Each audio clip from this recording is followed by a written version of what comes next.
What is going on, guys? Mobile Carrier News here, and this is my personal opinion on T-Mobile's network in California. I already did a video on Verizon's network in California, and now this is T-Mobile's network.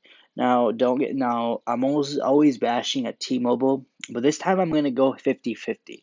Yes, T-Mobile's coverage is not really good in California. However, it is good with indoors, so I will give them credit for that. They do have pretty good coverage indoors, like in restrooms, like in shopping centers, like in buildings. Like even I was even getting 40 megabits per second inside a movie theater, and I was usually shocked because I didn't think any carrier could have that kind of service when you're inside the movie theater, deep inside like the theater, like to the left side or right side. You're just inside, like super deep inside the theater, and they have really good coverage with that. So I will give them props for having good coverage inside. Now let's talk about their coverage in California. In California, as you can see in the bottle in SoCal, they have a lot of 5G coverage and a lot of LTE. So it's not too bad at all with their coverage. Up by North Cal, they have a lot of 5G coverage too. They're covered almost everywhere in California. They do lack in some areas of California over there, as you can see how right here it's pretty faded. I basically called it a spotty network, but in this case, I don't blame T-Mobile for this because the areas that you see that are blocked off right there, they're mostly in forest areas. So T-Mobile is working to get towers in those forest areas. But the thing is, though, either they won't invest enough in their network to put those towers, or it's just hard to do so because they have to do production costs. They have to basically calculate where would people go for the wilderness to camp. Would they camp really far? Would they camp in an Airbnb? Because I've noticed when you use Airbnbs, you can literally camp in a forest, and also get a good connection there too. It just depends. So it's not really their fault here.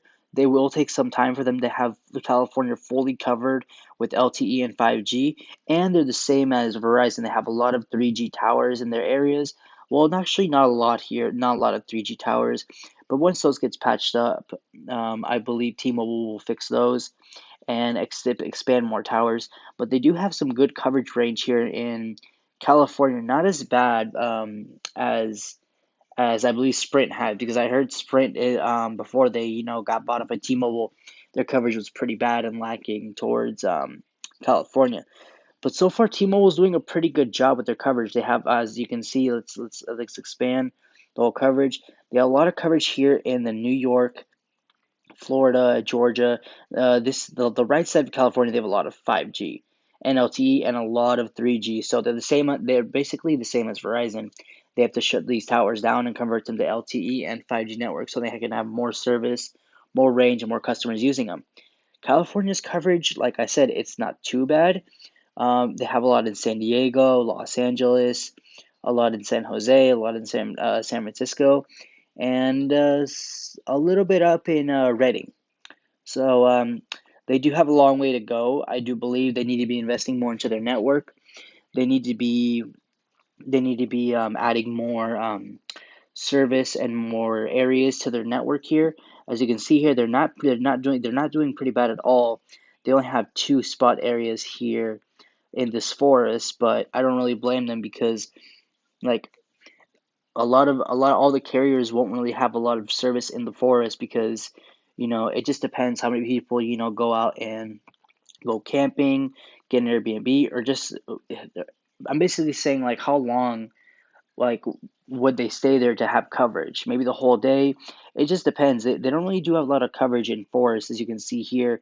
I don't really know why. I don't really know why. Actually, you do have a lot of 3G, but I'm waiting for T-Mobile to convert these into LTE and 4G and 5G so people can have more coverage and have more reliable service. Because imagine you go into the forest, you have no service. How are you going to escape? How are you going to get out? You're going to be in trouble. And it's you might, if you barely have one bar of signal, you might have to get like the rescue team. Like if you get lost, like the last thing you want to do is be in a forest and not have coverage and just be lost there and some animal to attack you or something like that. But T-Mobile just is not too bad at all with California's coverage. They do need to get more areas occupied, especially with LTE, because they are lacking in LTE. Even though they do have a lot of LTE, don't get me wrong, they need to be investing more into the LTE because it's pretty lacking. Also, what T-Mobile is facing issues is their Magenta Max plan. T-Mobile is having some congestion issues because they went all out unlimited. A lot of people are literally using a lot of data. They're jacking up the data. So even though T-Mobile, claims you will not be throttled, you will be throttled by the tower because it's congested. So it's not T-Mobile's fault essentially. It's just that one tower if it's being massively used by a bunch of people. Like for example, in the LA area here, a lot of people will be using 5G. If they have T-Mobile and one tower can't handle it, the tower is not going to like blow up or anything. It's just the tower is going to be slowed down because the tower is not really good with its backhaul. Its equipment can't really handle that much data because keep in mind, a lot of people are switching to 5G devices. So if that tower can't handle all that congestion, it's going to slow down temporarily. But as soon as more people leave that area, then it will go back to normal. It just depends. T-Mobile needs to keep upgrading their towers more efficiently so it can handle more network. Because when your service is, I wouldn't say T-Mobile service is bad. When your service is just not up to par, the tower will get congested. It's just a thing.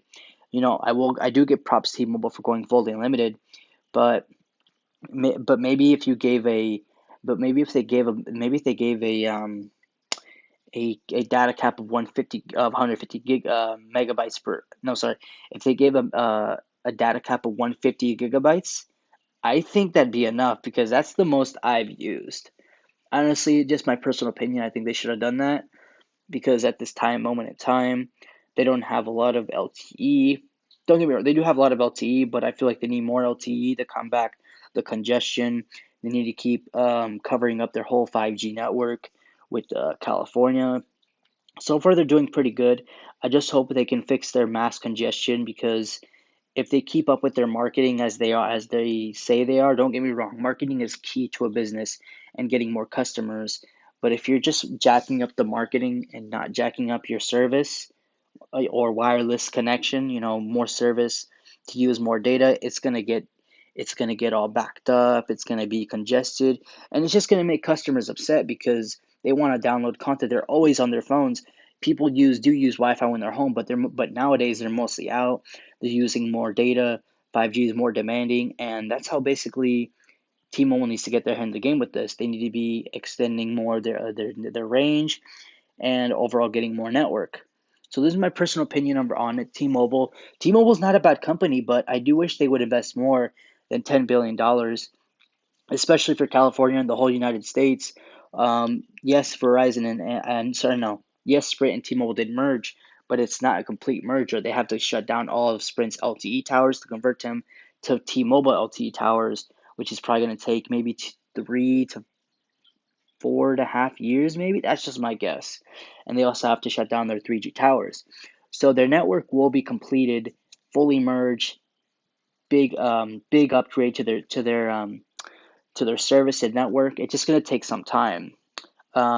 Just because they merged last year doesn't mean their network is gonna go up and their coverage is gonna go up immensely. It's gonna take some time. And I do plan to have their service again, but just to do speed tests. I always keep Verizon as my primary carrier. Maybe if I want to have faster speeds, I'll have AT&T or use T-Mobile. I'll use that as well. But this is my overall opinion on T-Mobile's network. Let me know what you guys think about this. Hope you guys enjoy this video. Like, comment, share, and subscribe, and I'll see you on the next video.